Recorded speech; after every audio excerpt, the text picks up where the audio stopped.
Fala galera, estamos ao vivo em mais um Podset. Hoje em oferecimento, estamos sendo aqui patrocinados pela Refinato para trazer um dos grandes arquitetos aqui do Maranhão. É uma honra receber aqui nosso amigo Rob Macedo. Meu amigo, seja bem-vindo. Obrigado. Fique à vontade. Obrigado, Jerônimo. Aí vamos bater uma palma para começar o podcast. Vamos começar animado já. É um prazer, obrigado pelo convite. E vai ser uma honra poder compartilhar um pouco da minha trajetória, da minha vida, do escritório. Show de bola. Rob, pra gente é um grande prazer, em nome da Refinato, estarmos aqui. Eu e nosso gerente Jerônimo. É uma honra ter você aqui conosco nesse momento. E assim, todo mundo quer saber um pouco da tua história. Rob é alguém bem popular aqui em São Luís, no Maranhão, no Nordeste. E todo mundo quer saber a tua história. Então, a primeira pergunta é para ti. Me conta um pouco da tua história, da tua trajetória de vida. Da onde eu vim, né? Na verdade, eu não tenho família no Maranhão, eu não tenho um vínculo familiar aqui. Como eu vim parar no Maranhão? Na verdade, eu sou nascido em São Paulo e eu me formei em Minas Gerais, na Universidade de Uberaba. Lá em Uberaba, minha melhor amiga, Marcela, ela é do Maranhão. Então, durante esse processo de universidade, a gente estudava sempre juntos, a gente fazia trabalhos juntos. Então a gente criou ali um vínculo, né, de amizade e de parceria. A Marcela voltou para o Maranhão. Da Universidade de Uberaba, eu iniciei uma especialização na USP, em São Carlos. Na USP a gente falava de arquitetura paramétrica, de uma arquitetura bem assim, avançada. Inclusive, na época que a gente estudava na USP, esse tipo de arquitetura ainda não existia no Brasil. A gente era o primeiro protótipo desse tipo de arquitetura que a gente estava fazendo e desenvolvendo lá. Nesse período, eu fui percebendo que na USP eles têm um viés onde os alunos eles vão desenvolvendo a carreira acadêmica. Eu nunca quis carreira acadêmica, eu sempre fui muito criador, eu sempre fui muito de querer trazer algo novo, assim, sabe, pro mundo. Então, eu fui percebendo que ali, por mais que eu estivesse criando, por mais que eu estivesse estudando, por mais que eu estivesse evoluindo como profissional, como arquiteto, eu percebi que ali não ia acabar sendo o meu destino, de certa forma. Foi então que a Marcela, aqui no Maranhão, ela falou assim, Rob, vamos montar um escritório de arquitetura juntos, porque na época eu já tinha muita experiência. No primeiro ano de faculdade eu entrei num estágio, para vocês terem noção. Não sabia nada. Então, assim, no estágio eu fui aprendendo. E depois era muito engraçado, porque eu aprendia no estágio e aí eu estava sempre um ano na frente dos outros alunos da universidade. Porque no estágio eu tinha que me virar, eu tinha que saber fazer as coisas. Então, logo no primeiro ano eu entrei. E é muito difícil também você conseguir um estágio logo no primeiro ano, sem conhecer nada, sem conhecer ninguém. E aí a Marcela me chamou para vir para o Maranhão. E aí a Marcela, ela falou assim, não, vamos montar um escritório no Maranhão. Beleza. Aí eu falei assim, não, eu topo, assim, né, de montar um escritório, porque a gente vai começar, considerando que aqui tinha mais possibilidades na época, né, isso há mais ou menos 15 anos atrás. Eu topei. Obviamente tinha um apoio ali da família dela, que me deram, né? Eu não vim assim também aleatório, imagina, um menino muito novo, com 24 anos, né? E aí acabei vindo, só que a gente não começou por São Luís, pelo Maranhão, por São Luís em si, pela capital em si. A gente começou pelo interior, porque a gente imagina, a gente vai chegar em São Luís, uma capital grande, sei lá, quase 2 milhões de habitantes, né? Como que a gente vai chegar aqui? Que acesso que a gente vai ter? Não tinha acesso nenhum. Então, assim, o início da carreira, no meu caso, foi assim mesmo, passo a passo, degrau por degrau, foi começando do zero. Aí a gente começou pelo interior do Maranhão, onde a família dela morava, enfim, tinha um pouco mais de influência, conhecia mais gente e tal. Mudamos para Bacabal, interior do Maranhão, uma cidade pequena, acho que 100 mil habitantes. E lá a gente conseguiu fazer parcerias, né, e começamos a trabalhar. Aí, beleza, vamos montar um escritório. Aí a gente descobriu que montar um escritório de arquitetura custa muito dinheiro. Eu acho que a maioria dos estudantes não tem muita noção assim de você vai montar um escritório do zero, você tem que pagar um aluguel. Primeiro, você tem que ter um aporte, você tem que pagar um aluguel, você tem que dar entrada desse aluguel, você tem que comprar impressoras, você tem que fazer uma reforma básica, tem que ter móveis. Isso tudo parece que não, mas custa muito dinheiro. Tem que deixar com a tua cara, né? Até tem isso. Se você fazer o básico, bota a cadeira, bota a mesa, bota o básico, uma TV, isso já custa muito dinheiro para um recém-formado. Não dá. A não ser que alguém banque esse recém-formado. E também, eu não sei se isso também é o caminho, porque eu acho que a pessoa tem que crescer ali profissionalmente. E aí foi então que a gente fez uma parceria, que inclusive era uma loja de material de acabamento, onde essa loja fornecia um espaço para a gente poder trabalhar.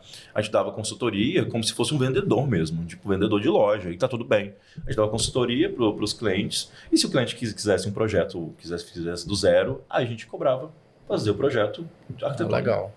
Então foi assim que a gente iniciou. E aí o projeto, aí, né, eu vou tentar encurtar. E aí o escritório foi crescendo, e a gente conseguiu abrir um espaço novo. Desse espaço novo, a clientela foi aumentando. Aí a clientela ela também foi subindo de nível conforme o padrão que a gente fazia. Nesse momento, em Bacabal, foi a primeira vez que que o escritório teve uma divulgação em revista. Na época era revista impressa, chamada Arquitetura e Construção. Imagina, isso há 15 anos atrás é muito tempo. Então, o Instagram, ainda as pessoas, ele não era uma ferramenta de marketing como é hoje. Então, as pessoas no Instagram, elas postavam a sua vida. E aí, no Instagram, eu já postava coisas da arquitetura, já postava projetos. Eu mesmo fotografava meus próprios projetos, né? Não tinha um fotógrafo profissional para fazer isso. E postava no Instagram. E teve um projeto que, inclusive, ficou bom, usando a mesma lógica de projeto que eu uso até hoje, inclusive. Eu coloquei hashtag, eu usava muito hashtag na época, coloquei hashtag garagem. Aí a revista Arquitetura e Construção, eles mandaram um e-mail. A gente se interessou pelo seu projeto, a gente quer publicar.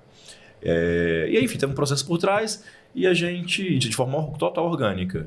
E aí foi a nossa primeira publicação. Isso é muito tempo atrás.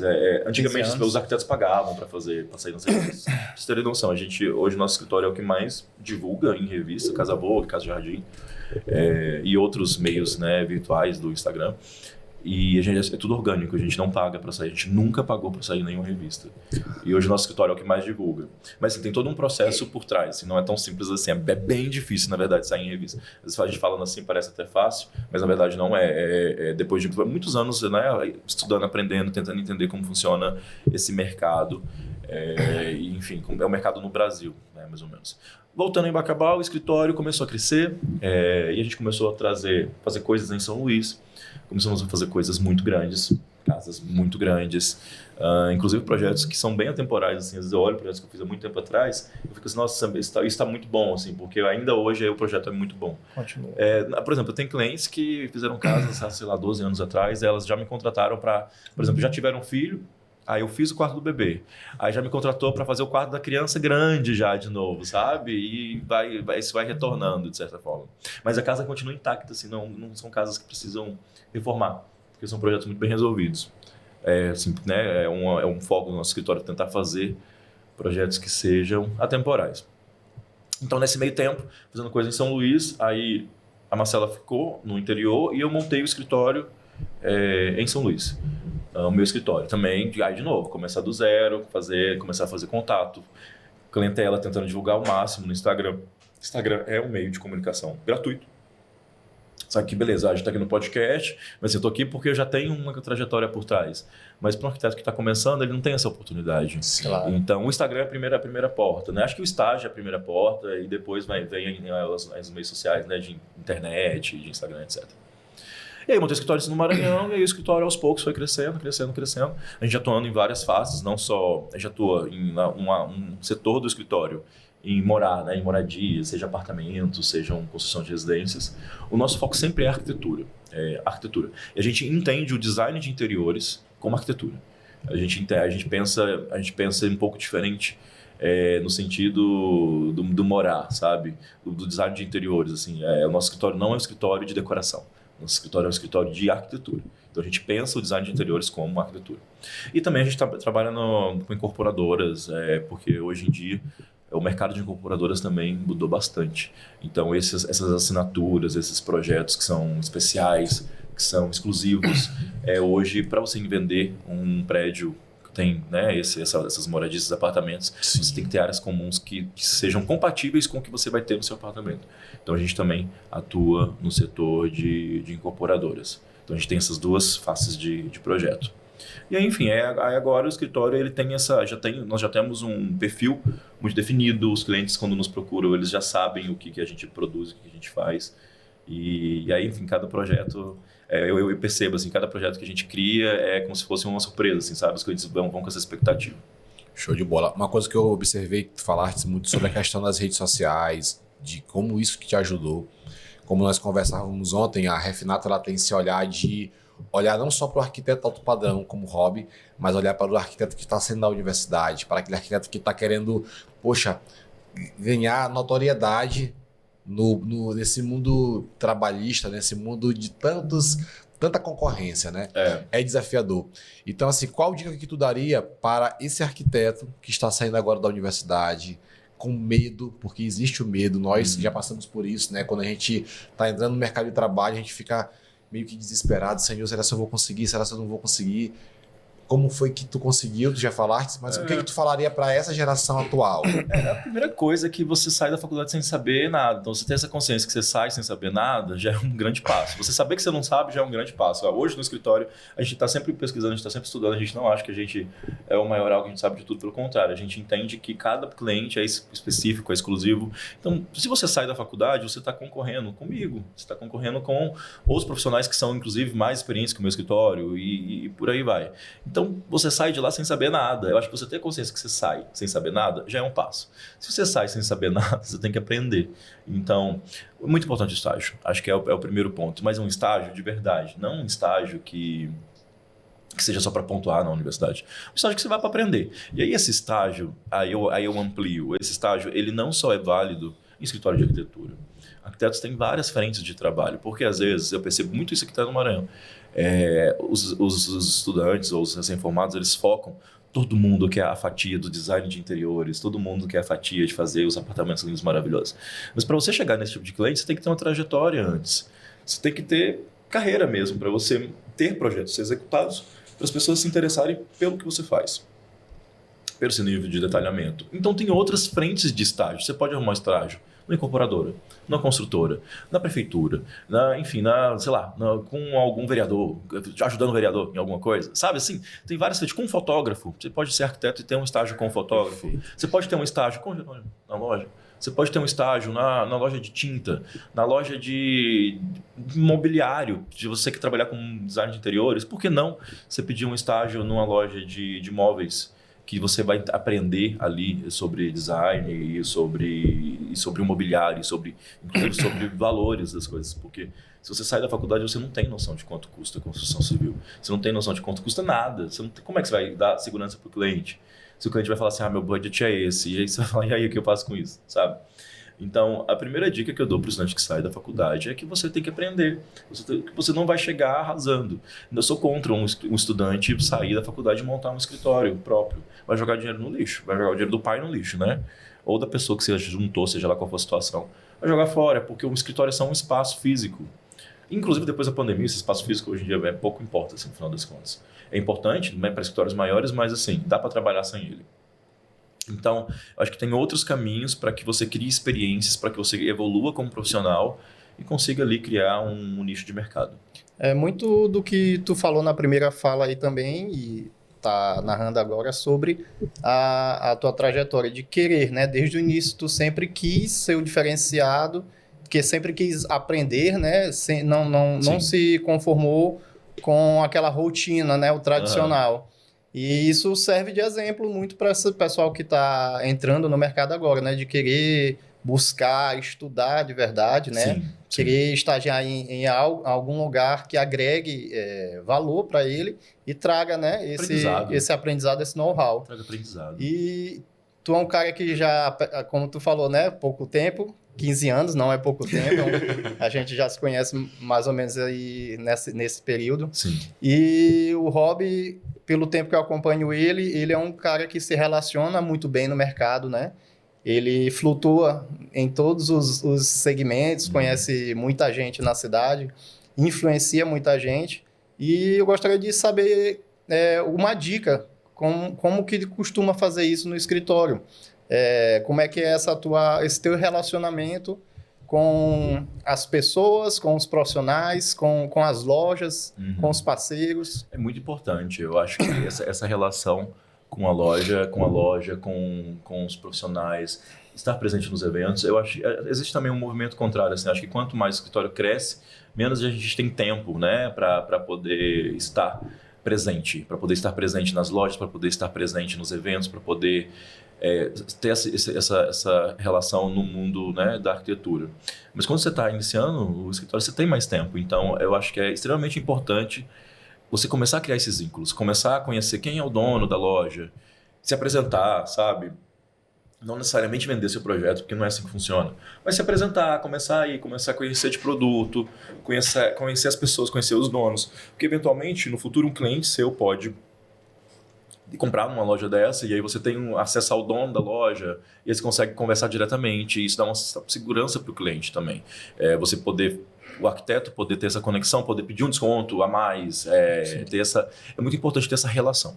Então eu acho que isso é um ponto base até do escritório de arquitetura, você ter um bom relacionamento com todos do meio, e aí isso são todos, desde o vendedor ao empresário, que é o dono da loja, a entender de produtos, enfim, a entender também dos grupos que fazem parte, que pontuam e que isso te premia, de certa forma. É muito importante eu entender um pouco desse meio.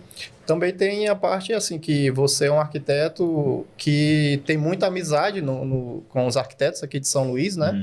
E tu acaba aprendendo e ensinando, né, muita coisa a eles, né? Então, hoje, arquitetos renomados igual você agregam muita coisa para a cidade, né, para as empresas. E, assim, dá um exemplo aí de como, assim, vocês se ajudam, vocês ligam, né? Rob, me dá uma dica, ou então tu liga para uma... profissionais? Isso. Olha, a gente tem um grupo de arquitetos, um grupo só tem arquitetos, tem profissionais. Então, nesse grupo, às vezes acontece de alguém pedir uma planta abaixo de um determinado edifício, tudo. Então, mais nesse lugar, assim. E muitas vezes esses arquitetos que são amigos viajam juntos e acabam criando uma conexão, falando sobre a vida mesmo, a vida do escritório, sobre clientes, sobre problemas que acontecem na nossa profissão. E também isso é legal, você ter vínculo com outros profissionais. Eu sempre falo que é muito importante eu amo as viagens que tem de arquitetos, que às vezes algumas lojas promovem, ou enfim, viagens do gênero, porque a gente consegue, naquele momento, se conectar com outros profissionais, contar sobre a história, ouvir a história do outro, trocar experiência, criar vínculos. Acho que esses vínculos são extremamente importantes na nossa profissão.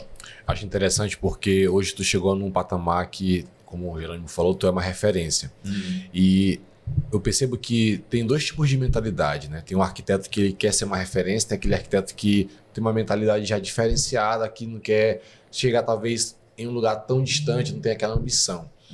E nós respeitamos os dois porque nós sabemos que sucesso é uma coisa bem subjetiva. Sim. Mas assim, hoje, levando para essa parte do alto padrão, aquele que te acompanha, que quer chegar onde tu chegou, que quer, poxa, ele é minha inspiração. A gente vê que tem a questão do posicionamento. Hoje tu não é só um arquiteto, mas hoje tu é um bom comunicador, hoje tu é um bom vendedor, hoje tu é um bom líder que tu consegue gerir também, além dos projetos, a tua equipe. Então não é só o ser bom arquiteto, todo, digamos que vários soft skills que acompanham toda essa jornada. Levando para esse pensamento, para que um arquiteto que está saindo da universidade se torne esse grande arquiteto, essa referência como você se tornou aqui em São Luís, no Maranhão.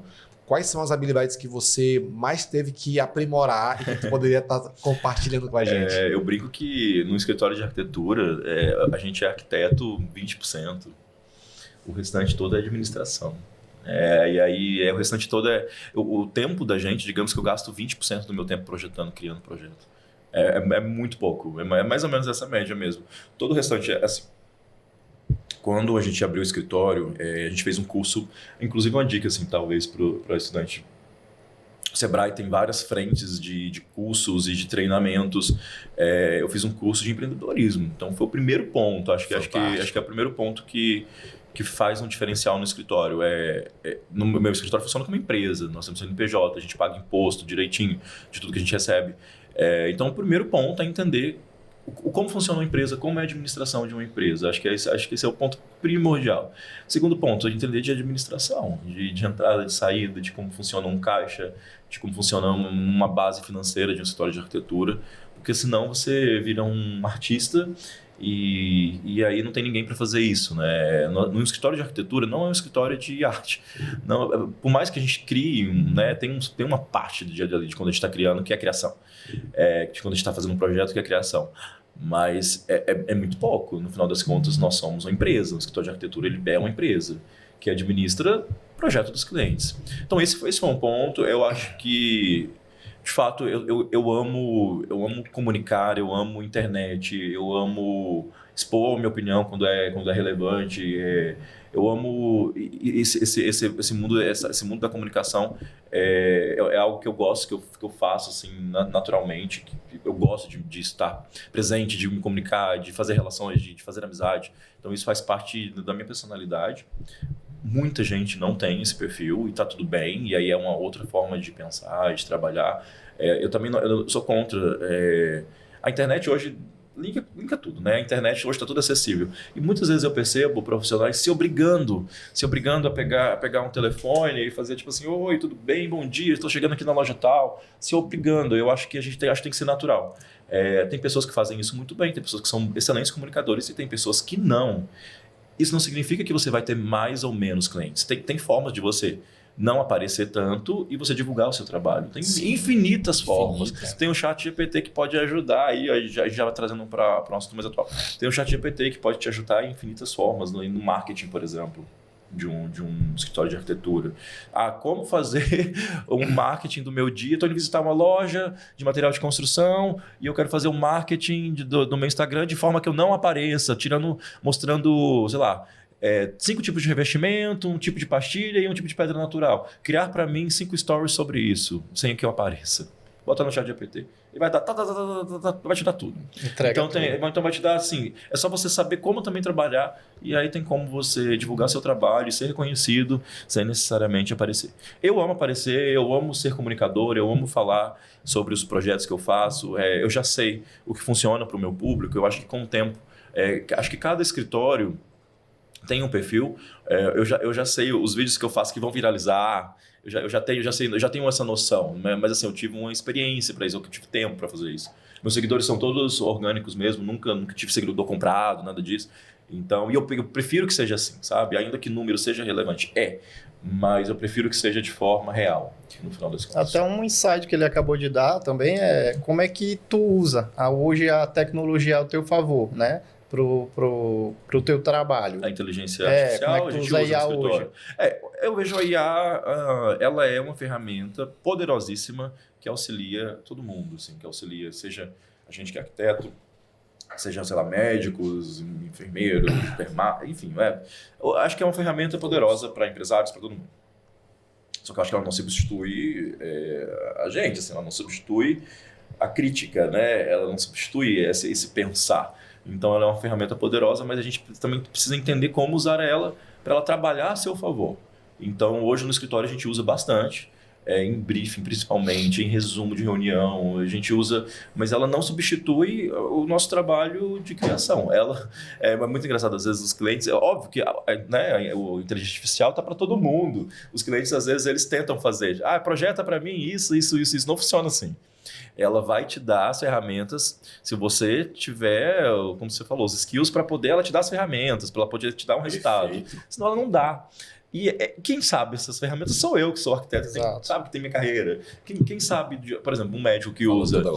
O médico que usa, ele vai usar, mas para uma pessoa que está doente, não vai conseguir usar a inteligência artificial, porque ela não tem um conhecimento por trás para poder trazer a informação que é necessária, de fato. O médico vai ter.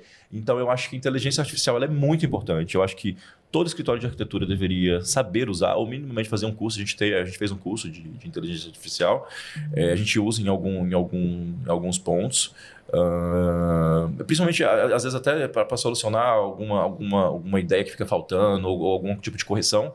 Ela é muito importante para isso. Ela auxilia. Mas eu acho que ela vem num ponto de auxílio, como se fosse um estagiário. Pronto, um estagiário. Ela não substitui a gente, mas ela é muito importante. É muito importante e eu acredito que essa tua fala foi muito assertiva, porque com esse avanço da tecnologia, tem pessoas que não têm esse skill, não têm essa habilidade, não têm essa técnica e estão utilizando de qualquer forma e os resultados estão sendo catastróficos. Muito ruim. Não só na arquitetura, mas em diversas outras áreas.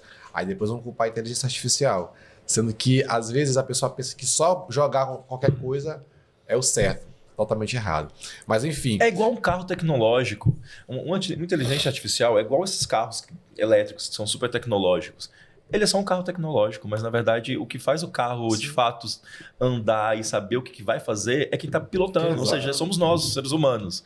Então, no final das contas, eu vejo que ela é só um meio do caminho, mas na verdade é a gente que comanda, né? A gente que está ali com a mão no volante dirigindo a inteligência artificial. E, Rob, assim, nem tudo é flores. A gente sabe que hoje é muito fácil olhar para o Rob com posicionamento e dizer, rapaz, é a carreira perfeita, eu quero chegar lá. Mas a pessoa não sabe o que tu passou, não sabe o que tu enfrentou. É muito fácil olhar para a vida, por exemplo, do Marcos. O Marcos é um grande empresário, da Renata, uma grande empresária, e ver o sucesso e dizer, foi fácil demais. É muito fácil a vida do Rob, não sabe o que passou.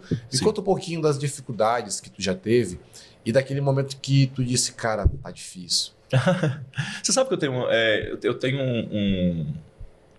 um arquiteto enfim, conhecido que chama Guilherme Torres. Ele é um dos grandes nomes do Brasil da arquitetura.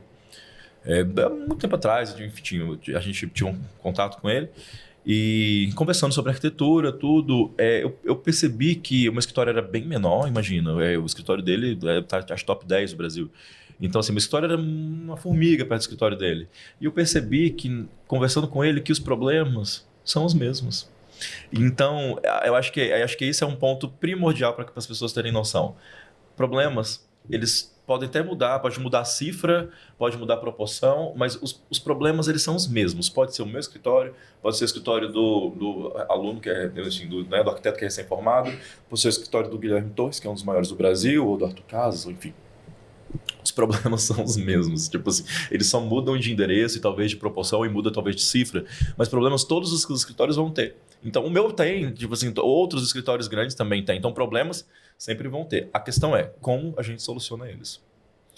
A forma que a gente soluciona, a rapidez que a gente soluciona. Mas problemas sempre vão ter, isso é um fato. Nessa questão emocional, hoje até o Senado Federal fez uma pesquisa 2023 que de cada 10 pessoas, uma está com ansiedade, outra está com depressão. Levando para a parte laboral, a parte profissional, a gente vê que várias doenças psicossomáticas. Às vezes o profissional ele não quer trabalhar como, por exemplo, você que já tem 15 anos no mercado, você com certeza sabe o princípio do trabalho.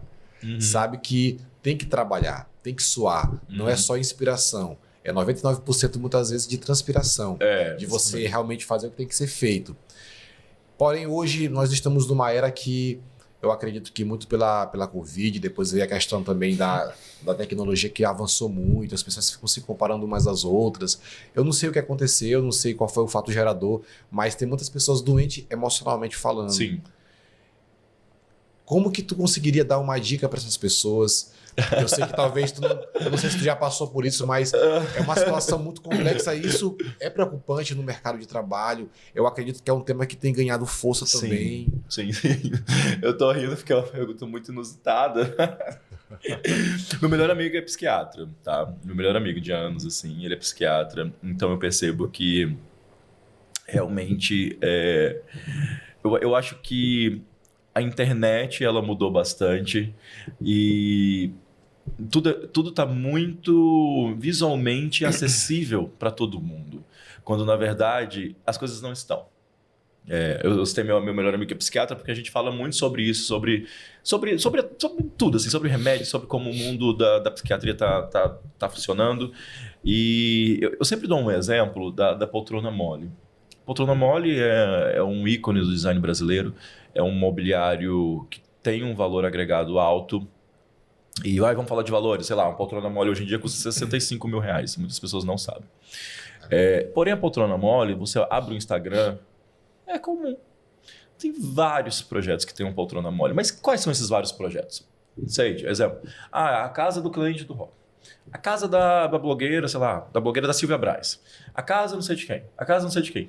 Esse mobiliário, ele está visualmente na internet acessível para todo mundo. Mas ele não é acessível para todo mundo. Aonde eu quero chegar com isso? Que as pessoas vão gerando ansiedade porque elas veem aquilo, nos meus próprios clientes, eles veem isso na casa dos outros e eles querem aquilo. Só que na hora que a gente vai chegar na realidade dos fatos que esse mobiliário custa esse valor, que é um valor inacessível para a maioria dos brasileiros, que, né, considerando como funciona, né, o PIB brasileiro, etc. Então, isso está acessível na internet, mas isso não está acessível de fato na vida da pessoa. E aí gera uma frustração. E aí eu acho que nesse momento que a gente tem essa ansiedade generalizada, que é generalizada para todo mundo, é para você, para mim, para você pensando na venda, eu pensando no cliente. A internet, eu acho que ela é uma faca de dois gumes. Ela tem um lado positivo, que divulga seu trabalho, divulga sua vida de certa forma, mas tem um trabalho negativo que te traz isso. A gente está viciado, a gente fica muito tempo na internet e eu acho que no subconsciente a gente está vendo isso, a gente está vendo que isso não é acessível e aí é que vem a ansiedade. Falando assim um pouco de projeto, Rob, as pessoas taxam muito, né, na parte de só construção ou estética. Mas tu, na tua visão lá do escritório, como é que tu analisa essa parte de projetar, né, para o bem-estar do cliente? Não só na parte visual. Como é que tu faz esse estudo, monta, né, essa proposta para chegar no projeto final? No projeto final, né? O escritório, ele pensa muito... Desde o início, eu sempre quis projetar para um nível nacional e até internacional. Então, a gente não pensa o projeto pequeno. A gente tem uma ideologia de projeto, pode ser uma sala dessa de podcast, pode ser um consultório odontológico, uma clínica, ou um apartamento de 60 de 2 quartos ou grande de 500 metros quadrados. A gente tem a mesma ideologia de projeto, que é tentar fazer algo focado na arquitetura. Então, é o que eu falo, assim, nosso escritório ele entende o design de interiores como arquitetura. Acho que essa arquitetura ela é o que move, assim, ela é o que faz o nosso projeto acontecer. Além dessa arquitetura, a gente também foca muito na vida do cliente. Eu acho que é isso que importa. No final das contas, não é só um projeto que tem a nossa assinatura, é um projeto que tem a cara do cliente. O ano passado, um fotógrafo fez umas fotos de 5 apartamentos. E eu fiquei muito feliz porque eu passando as imagens, eu olhava apartamento 1, sei lá, teto preto, fotos preto e branco lá na parede, mobiliário claro, piso claro e tal. Apartamento 2, um apartamento todo colorido, com objetos coloridos, um sofá verde, o cliente era baiano.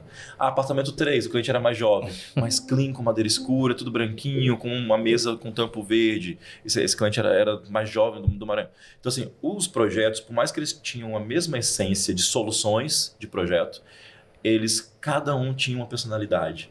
E aí foi aí que eu percebi que eu falei assim, eu cheguei no meu objetivo como profissional, atendendo o cliente que faz sua casa, que faz seu apartamento, que eu acho que é isso. Eu acho que os projetos do meu escritório, eles não são sobre o meu escritório. Eles são sobre a história do cliente. Né? Fantástico. É até interessante, porque eu me lembrei de uma história que eu acredito que foi no passado do João Gomes. Foi uma história que no mundo da arquitetura... Do telhado da casa. Deu uma engajada. Me fala um pouco sobre isso, porque eu acredito que vai muito naquilo que você falou. Eu acredito que é muito importante ouvir o cliente, né? Eu acho que chegou num determinado momento, a gente linka tudo, da internet, onde a gente tem as divulgações de diversos projetos que seguem um estilo. E aí o sonho de todo arquiteto é ter seu trabalho divulgado, porque seu trabalho é divulgado, você vai ficando famoso, e aí você vai tendo mais cliente, etc. Então, acho que muitas vezes os profissionais, eles se abraçam nisso, assim, com uma força, e aí às vezes acabam perdendo essa essência do que é realmente importante, que é a casa contar a história do outro, é sobre o outro, não é sobre se vai sair na revista. Se for assim, a gente vai numa loja de showroom, eu vou na loja de showroom, monto uma sala linda, maravilhosa, fotografo, falo que o projeto é meu, e de fato. E não é sobre isso. Na verdade, contar essa história é muito importante. No caso do João Gomes, eu vi isso um pouco a respeito, eu tentei entender, ver o projeto. Foi um caso clássico como esse, né? Ele pediu, não sei se o briefing também foi tão bem feito, mas ele imaginava uma coisa e ele recebeu outra. Assim, eu não julgo escritório de arquitetura ou assim, porque a gente não sabe o que aconteceu nesse meio do caminho. Esses artistas são muito ocupados também, então assim, às vezes também foi um telefone sem fio, chegou de uma forma nos profissionais ou não. Não sei. Só sei que realmente o resultado final não foi satisfatório. Foi uma casa moderna para uma pessoa que queria uma casa que contasse um pouco da história dele, que tivesse a cara dele. E aí eu também não acho que tinha que ser uma casinha com um telhadinho simples, aquela coisa. Ela pode contar a história do cliente e ela ter um viés... Não grandiosidade, mas ela tem um viés de uma boa arquitetura. de soluções bem pensadas, de espaços bem pensados, que conectem com a história do cliente. E aí cabe ao arquiteto ter essa visão, ter essa conexão e criar isso, pensar nisso. Mas assim, esse é o tipo de projeto que ele é muito exclusivo. É o que eu chamo que é o que a gente faz no nosso escritório. É como se fosse uma alta costura, uma alfaiataria. A gente vai fazer um terno de alfaiate, a gente faz sob a medida do cliente. Então, o nosso projeto é assim. No meu escritório, eu consigo atender volumes imensos de várias casas ao mesmo tempo, etc. Não é o nosso foco. O nosso foco é eu sentar com o cliente, igual eu estou sentado com vocês, ter tempo, conversar, tomar um café, tomar um chá, discutir sobre o projeto. Isso vai e volta várias vezes e o cliente já sabe que o processo é assim. E ele quer que seja assim. Ele tem paciência. Porque eu mando eu da maior paciência, eu fico esperando esse processo se desenrolar. Então, no nosso escritório, a gente tem essa política de criação e de entrega de projeto, no caso, para residências, né? Excelente, né? É bom, quando o cliente procura o Rob, ele já olhou o Instagram dele, já fez um estudo, trabalho, né? Hoje geralmente. a gente está na era da tecnologia, então quando a pessoa chega para sentar com o Rob, vamos assinar o contrato, ele já está ali 90% ciente de como o Rob trabalha. E como o Rob falou, ele ter esse cuidado, né, de analisar a história do cliente e projetar para que o final crie soluções e beneficie o cliente é muito gratificante, né?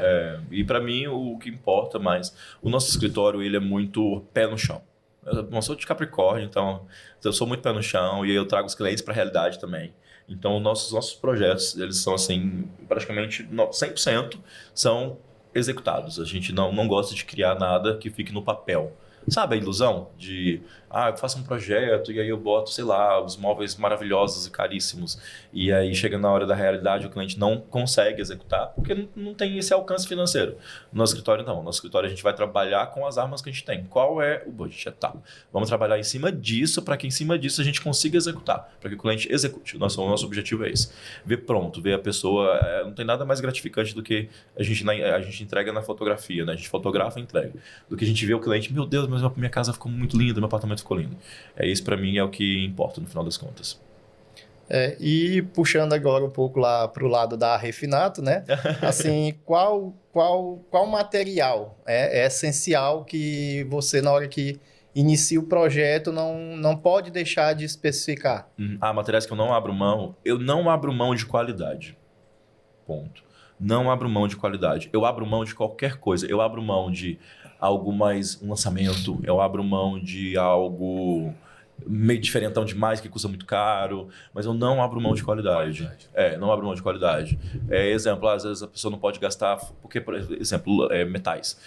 Metais, você tem um orçamento que ele pode ter uma variação assim do dobro. Mais que o dobro, o triplo, e por aí vai. Assim, exemplo, uma torneira, ela pode custar R$800, que é o tube que eu amo usar.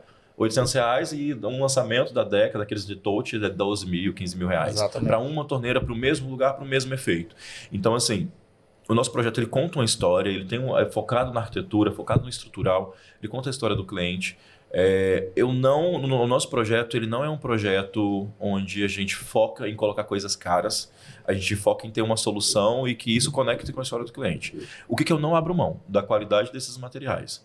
Não gosto de material chinês, não gosto de material, essas coisas, sei lá, essas marcas que vendem, essas importações. Eu gosto de produtos que a gente faça o projeto, que o projeto realmente tem uma cara de que vai durar. O nosso foco são projetos atemporais. Pra vocês terem noção, eu citei a Tube da Deca, né, falando de marca. A Deca nem tá me pagando para falar dela. Mas eu uso muito a Tube da Deca porque... Deca, ó. Oportunidade aí. Então vai ter o concurso da Deca agora, a gente vai ter um projeto inscrito. Mas eu uso muito porque é um produto que eu tenho na minha casa, é um produto que tem um custo-benefício interessante e tem uma durabilidade muito boa. Então, as casas que eu usei... Pra você ter noção, tem uma casa que eu fiz em Bacabal que tem 12 anos, mais ou menos. É Tube da Deca.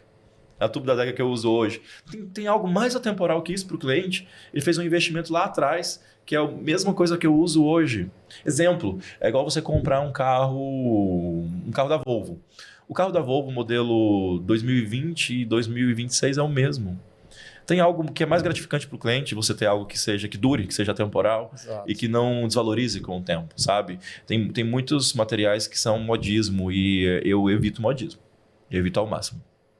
É o que vem acontecendo, a gente acompanhando essas feiras, né, nacionais, internacionais.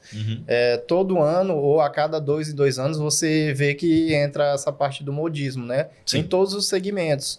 E aí acaba gerando uma enxurrada de projetos iguais, todo mundo especificando a mesma coisa. Eu nem vou mais hoje em dia, você acredita? Esse ano eu até fui na Revestir, estava lá. Fui com uma cliente, que inclusive é lojista, que estou fazendo a casa dela, e a gente foi para dar uma olhada. Mas eu devo ter ficado lá estourando 2 horas, 1h30, assim. Fiquei mais conversando com os empresários, com o pessoal que estava expondo, né? Enfim, esse pessoal que eu já tenho relação, do que em si olhando os produtos, porque eu acho... Não é o nosso foco do escritório. O nosso foco do escritório realmente é contar a história do cliente. Não é botar o lançamento só para engajar na internet. Perfeito, perfeito. E a Refinato hoje tem trazido esse sistema, essa experiência para o arquiteto, como nós conversávamos também nos bastidores.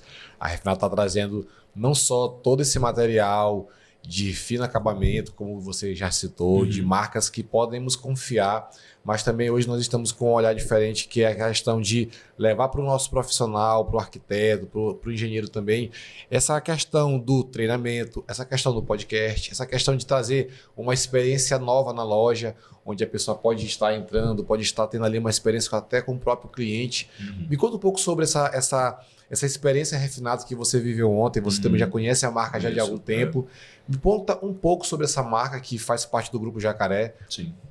Eu acho que é como eu disse, é muito importante a qualidade dos produtos, né?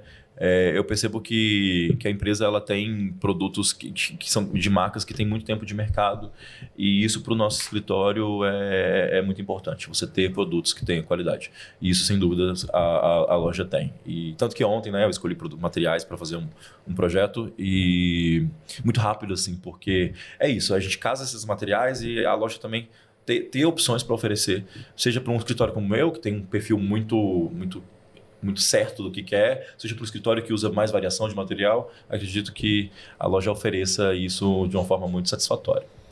Pegando essa deixa do Rob, acompanhando o mercado nacional, Rob, como é que tu vê o mercado de São Luís nessa parte de tendências? Tu acha que o São Luís está acompanhando ou ela está ainda assim deslocada? Eu tenho uma visão sobre o mercado, porque eu sempre criei para o mercado nacional. Eu não faço projetos só focados, né? Enfim, eu faço um projeto pensando no Brasil, assim. Então a gente atende. Eu tenho escritório em São Paulo e tenho aqui. Então a gente fica atuando nesses dois. Então hoje a gente tem projeto executando no Rio de Janeiro. Ai, meu Deus, vou lembrar. Tem projeto executando em São Paulo, alguns apartamentos. Tem projeto executando aqui em São Luís. Tem projeto executando em Atins. Tem projeto no interior do Nordeste, na praia, região de praia. Na verdade, o Maranhão, eu acho que está num momento muito bom da arquitetura. Eu acho que no Maranhão tem profissionais hoje que já têm uma visão mais regional, uma visão mais de pesquisa.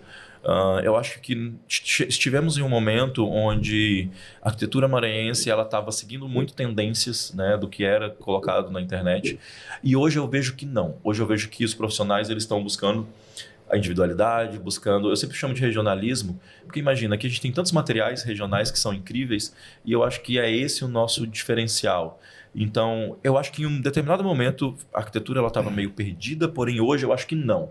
Hoje eu acho que, pelo contrário, hoje eu acho que a arquitetura do Maranhão, que é o que a gente tem feito aqui, se destaca com relação a outros projetos que são muito comuns, muito convencionais. E o que é tão especial, o que é tão diferente no que a gente tem feito aqui? É justamente trazer essa regionalidade, esses artistas. Exemplo, tem ali uma galeria que apoia artistas maranhenses ou do Nordeste, né? Tem do Piauí também.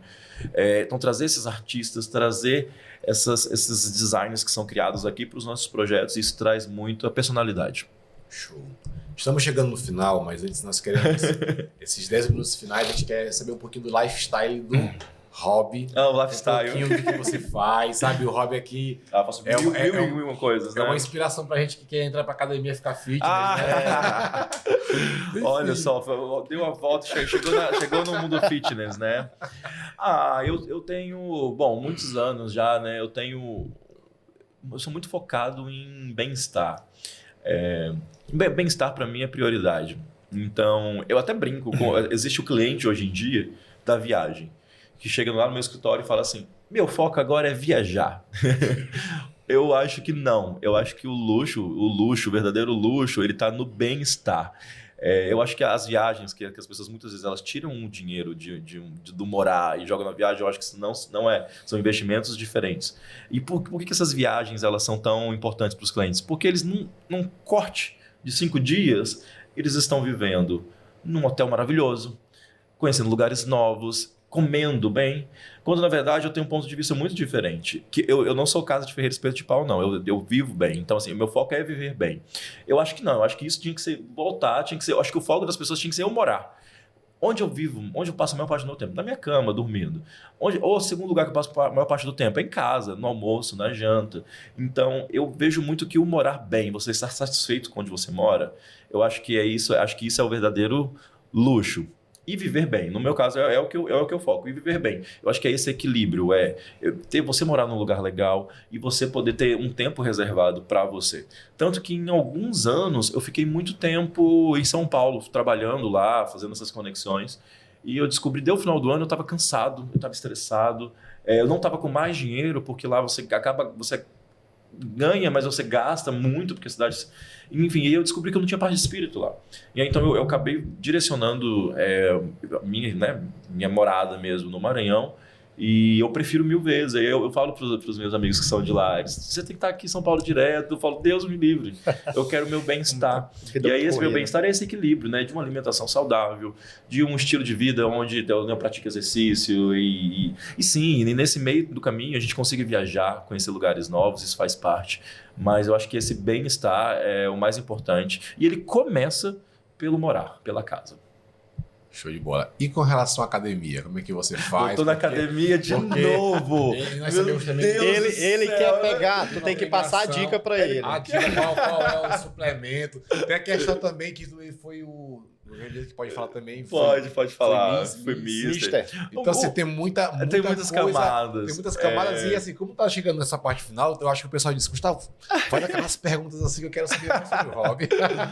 Não, eu amo fazer yoga, eu amo treinar, eu tento ter uma alimentação saudável. Eu tenho, assim, às vezes eu percebo, eu sou muito vaidoso, então às vezes eu percebo, eu engordo um pouquinho, então eu já corto doce, eu tenho que ter esse equilíbrio, sabe? Assim, para eu me sentir bem, para eu me sentir feliz, para eu me sentir bem comigo mesmo. Eu acho que essa autoestima, isso serve para todos os profissionais, essa autoestima, para que a gente consiga trabalhar, ter ferramentas do escritório. Você está na Paula do Big Brother, que ela deram um vestido para ela e ela não quis usar, e ela falava, isso aqui é uma ferramenta de jogo, sabe? Assim, é isso, você se sentir bem com você mesmo, se sentir poderoso, é uma ferramenta também, se sentir bem. E aí, por isso que eu tenho também esse estilo de vida, focando, assim, ficar mais saudável e me sentir melhor comigo mesmo. Perfeito. Estamos já chegando no final. Tem alguma pergunta para encerrar, Jerônimo? Queria fazer uma pergunta para final, né? Assim, analisando a tua carreira, né, Robin? Qual legado, né, você gostaria de deixar para quem está acompanhando a gente aqui, os arquitetos mais jovens, os arquitetos que já estão no mercado há muito tempo? Qual o legado que o Robin Macedo, né, profissional, pessoa, gostaria de deixar para quem está nos acompanhando aqui? Vamos pensar comigo, existe uma montanha, e aí para a gente chegar no topo da montanha tem uma escada. Seria incrível se a gente pudesse piscar e acordar lá no topo da montanha. Mas não tem como, a gente tem que pegar a escada de baixo, degrau por degrau, e aí esse caminho é sofrido, e aí você toma água, e você vai subir, aí você sua, aí você cansa, aí você sobe, e você não desiste, às vezes você tropeça, você cai nessa escada, dessa montanha, mas você está ali subindo o tempo inteiro, em busca de chegar em algo, chegar no objetivo. Então, a dica que eu dou é que não tem como você piscar e acordar no topo da montanha, você tem que realmente encarar a escada, e isso faz parte do processo, e a beleza está nisso. Perfeito, perfeito. Então, esse foi um episódio fantástico que nós tivemos. É muita honra receber nosso amigo Rob. E você que está nos acompanhando no Pod7, está nos acompanhando agora nesse quadro também, que nós teremos trazendo aqui os arquitetos de São Luís, do Maranhão, do Brasil, aqui pela Refinato. Que Deus possa te abençoar e até a próxima. Valeu! Tchau. Tchau, tchau, pessoal. Obrigado, meu amigo. Excelente. Aí, eu vou bater a palma, terminar o podcast.